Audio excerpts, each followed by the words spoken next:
हे सगळं करत असताना स्वतःसाठी असा विरंगुळा कधी वेळ मिळतो का? शेवटचा पिक्चर आठवतो का कुठला पाहिलेला? शेवटचा पिक्चर आत्ता तरी मला काही आठवत नाही, कारण मी फर्ग्युसनमध्ये लेक्चरर असताना मी एक शेवटचा पिक्चर पाहिल्यासारखं वाटतंय. तोही सोशल अँगलनी पाहिलेला होता. ख्वाडा नावाचा एक चित्रपट आणला होता. तो मग ख्वाडा नावाचा चित्रपट भाऊराव कुराडे म्हणून एक दौंड परिसरामधला एक होतकरू दिग्दर्शक निर्माता आहे.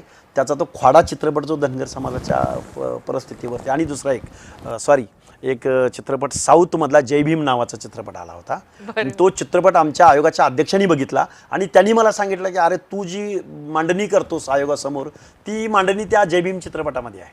मग मी तो OTT वरती काहीतरी मी मोबाईलवरती बघितला. OTT वर काही पाहता की नाही नवीन? OTT आता सध्या वेळच नाहीये. आता मोबाईलची कॉलची एवढी मोठी फ्रिक्वेन्सी की मला 2 नंबर तर असे बाजूलाच ठेवावे लागतात.